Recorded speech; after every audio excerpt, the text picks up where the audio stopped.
Kementerian Sumber Manusia dahulu, yang mana dijumpai wang 94 juta. Timbalan Speaker. Saya tahu dah, memang Jurutuan Timbalan Speaker, ini isu peraturan Timbalan Speaker. Peraturan mesyuarat. Jadi saya nak tahulah itu, saya kata. Saya nak tahu setakat mana siasatan itu. Dah lama, setahun lebih ni.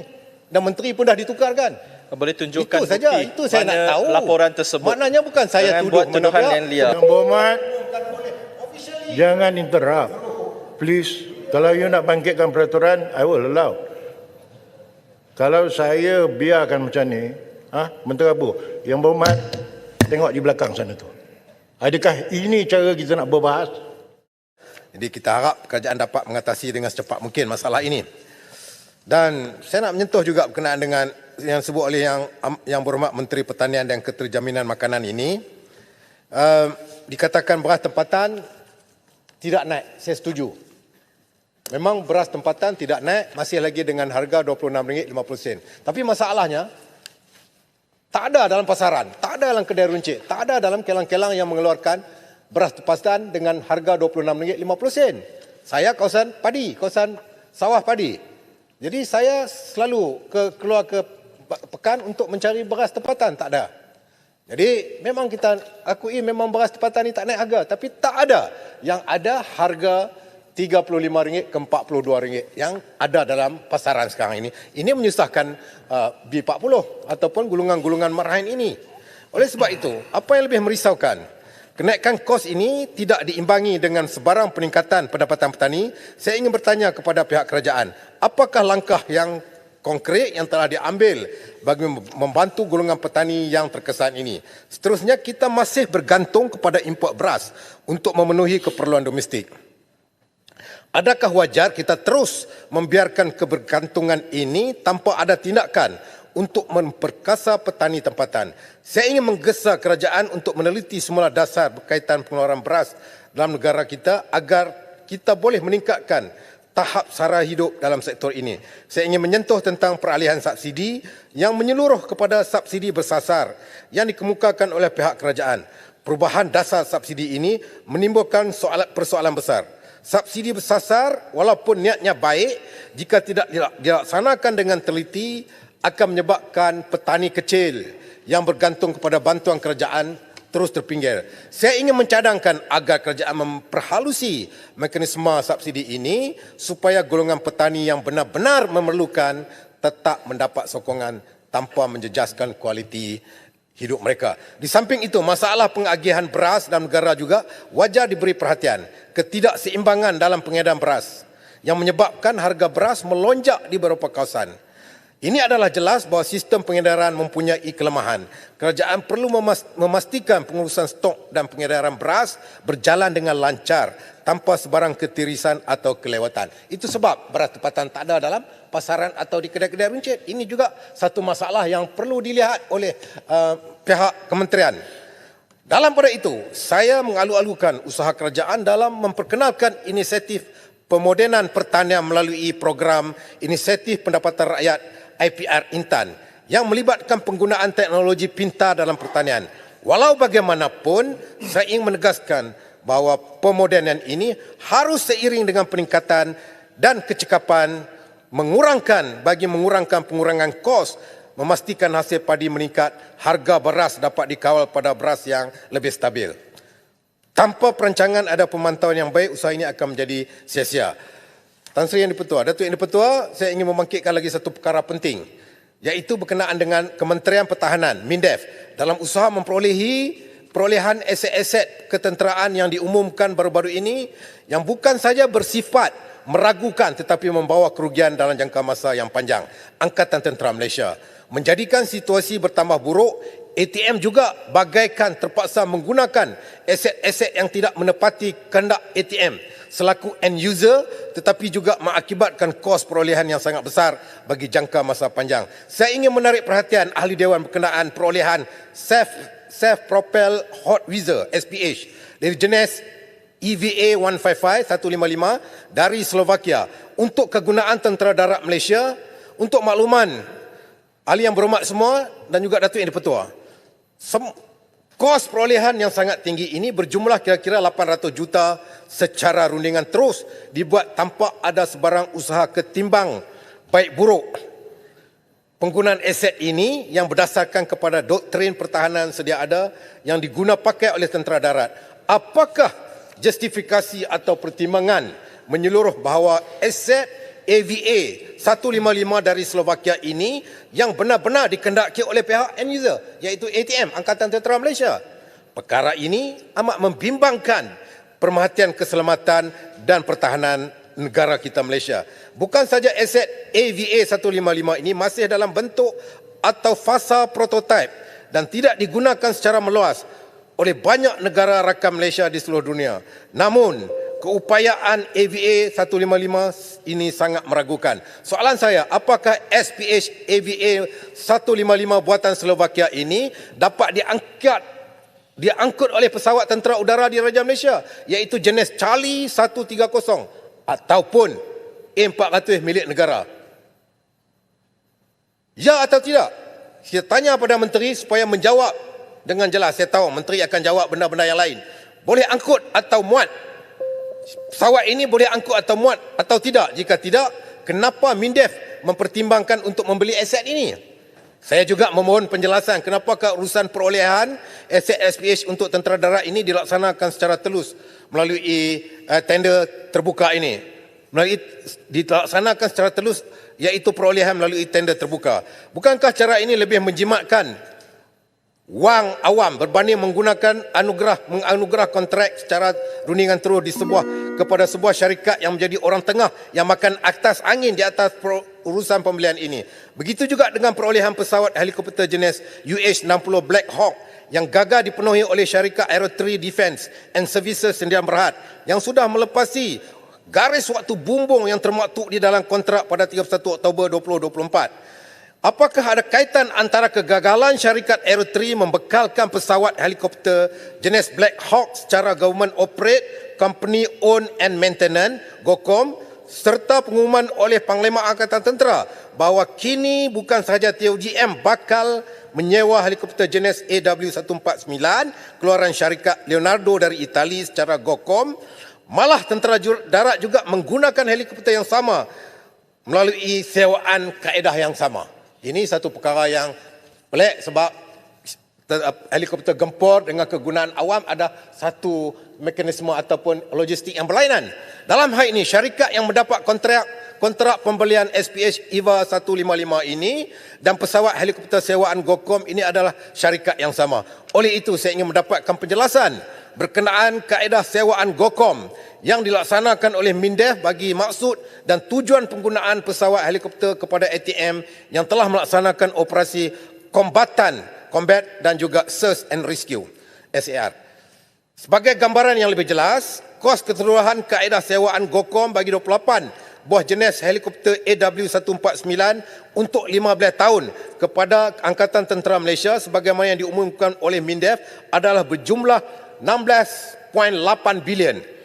Tetapi Poland membeli helikopter jenis AW149 yang sama sebanyak 32 buah syarikat hanyalah bernilai sebanyak 6.2 bilion. Jelas keadaan sewaan GOCOM ini sangat merugikan negara serta pesawat ini kekal milik syarikat di akhir waktu kontrak yang tamat. Okey, Datuk Yang Di-Pertua, saya minta sikit saja untuk saya gulung kerana ini adalah isu yang sangat penting.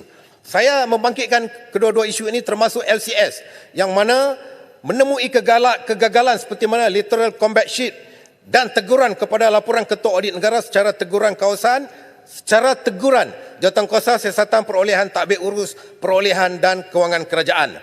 Teguran tersebut dengan jelas menyatakan bahawa MINDEF kerap melakukan kesilapan yang sama, iaitu membeli peralatan atau aset yang tidak dikendaki oleh end user Angkatan Tentera Malaysia lah, maupun membeli aset yang masih dalam bentuk prototipe.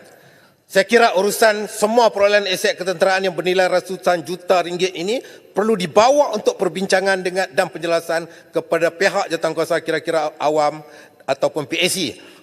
Jawatankuasa khas pemilihan parlimen yang dianggota oleh ahli parlimen dan pihak blok kerajaan dan juga pembangkang. Datuk Yang Di-Pertua, saya ingin menggulung. Siapa jadi Yang Di-Pertua tahu tadi? Teringin lah. Minta dekat Datuk Yang Di-Pertua supaya jadi. Teruskan. Okey, baik. Sebelum saya akhiri ucapan ini, saya ingin membangkitkan satu isu yang lebih penting, iaitu berkenaan dengan pelaburan khazanah nasional dan permodalan nasional Berhad iaitu Fashion Valet, di mana pelaburan 40 juta ini mengalami kerugian hampir 43.9 juta. Satu jumlah yang amat besar dalam konteks dana amanah, di mana hanya minta maaf dan letak jawatan selesai.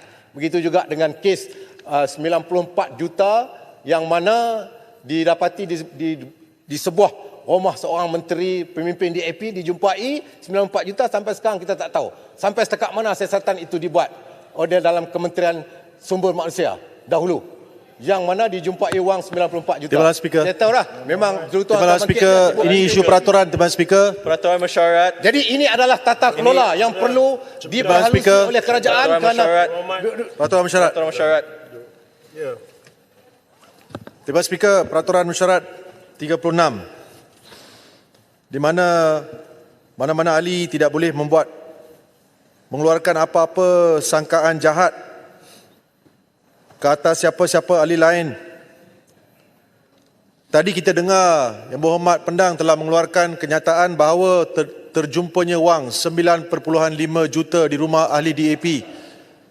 betul tu 94 juta saya sebut, saya pun betul balik. Ya, 94 juta. Jadi saya nak mohon penjelasan siapa ahli berkenaan. Kalau betul berani, kalau boleh buktikan, saya minta nyatakan di sini dan mengulangi kenyataan itu di luar Dewan. Kalau tidak ada, Timbalan Speaker, ini sudah keterlaluan. Kita dengar sebelum ini Pasir Mas membuat... Jadilah. To the point. Ya, saya minta supaya kenyataan itu ditarik balik kerana ia merupakan satu tuduhan yang liar, yang tidak berasas, tak ada kena-mengena dengan perbahasan belanjawan Yang Berhormat Pendang. Kita dengar. Langsung tak ada kena-mengena. Jadi Itu saya yang mohon saya supaya satu petua dibuat Timbalan Speaker Duduk je dia lah. dan kenyataan itu ditarik balik. Yang Berhormat Jelutong, perkara 36.6 ya. Bagi saya, apa yang saya pertimbangkan, ya, saya nak kena dengar penjelasan Yang Berhormat Pendang dululah ya, sebentar ya. Duduk. Speaker, kalau boleh saya tambah, mengelirukan Dewan juga. 36-12. Terima kasih. Yang Berhormat, data-data Yang Berhormat dapat ni daripada mana? Jelaskan. Baik, terima kasih. Terima kasih Datuk Yang Dipertua. Sebab tu Jelutong ni dia kena faham sebut angka pun tak betul. Jawab. Lepas terus. dia kan bila sebut pemimpin DAP saya dia terus meletup. Dia ingat DAP ni malaikat kot, suci. Yang Berhormat. Yang Apa Berhormat. ni? Cukuplah Speaker. Pendang. Apa ni, Tadi Speaker? Pendang cakap jumpa. Yang Berhormat. Don't get me wake up on the wrong side of the debate, man.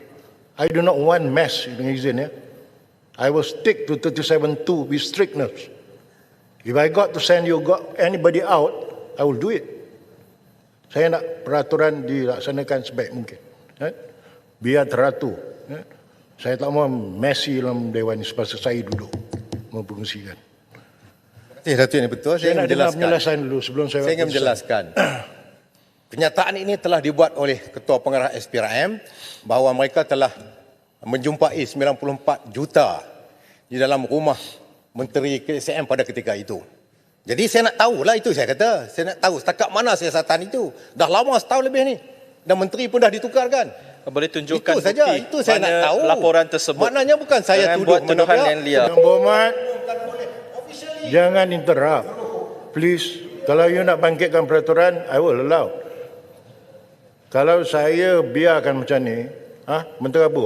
Yang Berhormat, tengok di belakang sana tu. Adakah ini cara kita nak berbahas dalam Dewan ni? Selesaikan. Inilah maklumat official announced by the Ketua Pengarah SPRM Datuk Yang Dipertua. 94 juta dijumpai dalam rumah cash. Dalam rumah menteri pada ketika itu baru 4 bulan kau tak silap jadi menteri daripada DAP. Baik. Jadi saya nak tahulah Muhammad. siasatan ni sampai setakat mana. Ini tata kelola. Dia Baik. kaitkan dengan tata kelola yang disebut oleh Yang Amat Berhormat Tambun di Baik. hari pembentangan bajet. Baik, Yang Berhormat. Saya jelas apa yang telah didengarkan. Okey, baik. Yang Berhormat Jelutong, saya nak dengar daripada Yang Berhormat Jelutong atas Timbalan- apa penjelasan Timbalan yang Speaker, diberikan. Timbalan Speaker, kita mendengar tadi bab pertama. Saya belum pergi ke bab kedua. Bab pertama di mana beliau telah membuat tuduhan mengatakan bahawa terjumpanya wang 94 juta di rumah menteri. Saya minta beliau namakan menteri itu. Siapakah menteri tersebut? ataupun ahli parlimen kawasan mana. Jangan pakai hentam saja. Nombor satu. Nombor dua, kalau betul perkara itu, saya minta kalau dalam pengetahuan Yang Berhormat Pendang, sepatutnya Timbalan Speaker juga merupakan seorang pendakwa raya yang hebat dulu. Sepatutnya perkara ini dilaporkan kepada SPRM. Kita lihat ini adalah kali kedua tuduhan liar dibuat dalam Dewan ini. Timbalan Speaker. Dan kedua, saya minta juga beliau tarik balik kenyataan DAP bukan malaikat. Kalau kenyataan ini dikeluarkan, bolehkah saya tanya, PAS ini adakah parti ajaran sesat? Saya tanya soalan. Kalau kita mengeluarkan kenyataan-kenyataan itu, Timbalan Speaker, saya terima petua. Ia akan menjadi everybody makes allegations, Timbalan Speaker. So saya minta Yang Berhormat Pendang supaya kita dengar perbahasan beliau. Ada perkara-perkara yang boleh kita terima, kritikan yang boleh kita terima, konstruktif. Tapi pakai hentam DAP bukan malaikat, menteri DAP ditangkap dengan duit dalam di rumah. Kalau macam tu saya boleh kata pihak PAS adalah parti ajaran sesat. Sanggupkah beliau terima? Okey, baik. Okey, 212 saya dah dengar. Ya. Ia melibatkan lebih daripada satu aspek, 36.6 dan 36.12. Untuk melancarkan persidangan pada hari ini, tanpa gangguan dan sebagainya, saya menjemput dan mempersilakan Yang Berhormat yang tidak puas hati atas perkara ini membuat usul untuk membawa Yang Berhormat Pendang ke jawatankuasa. Terima kasih Timbalan Speaker. Baik, Saya terima petua itu. Pasal isu banyak yang dibangkitkan ni. Supaya kita jadi fair dengan Yang Berhormat Pendang, dia boleh menjawab hitam putih, both side of the story. Right? Jadi fair. Biar keputusan yang adil dilaksanakan. Baik, Yang Berhormat Pendang, saya rasa masa pun dah cukup. Silakan duduklah. Saya akhirkan. Masa dah cukup. Terima kasih Datuk Diputua. Saya ucap terima kasih dengan bajet yang telah dibentang oleh Yang Berhormat Tambun ini, dan kita harap ada penambahbaikan lagi. Terima kasih. Sekian. Wallahualam. Okey, faham ya? Senang aja. Yang Berhormat Jelutong telah membangkitkan peraturan, dua peraturan 36.6 dan 36.12. Isu-isu yang dibangkitkan lebih pada satu, supaya berlaku adil. Apa yang di dalam Dewan telah dijelaskan, apa yang dalam Dewan telah dipanjangkan. Jadi keputusan adalah tak sesuai membuat keputusan sekarang juga. It wouldn't be fair to either side, dengan izin. Ya. Baik, berikutnya ingat kalau perlu panjangkan buat usul. Dan yang lain tu tolonglah. Masa saya bercakap hari itu, saya dah jelaskan banyak peraturan tu. Saya nak mesyuarat ini dijalankan dengan baik semasa saya mempromosikan. I don't tolerate nonsense. Right?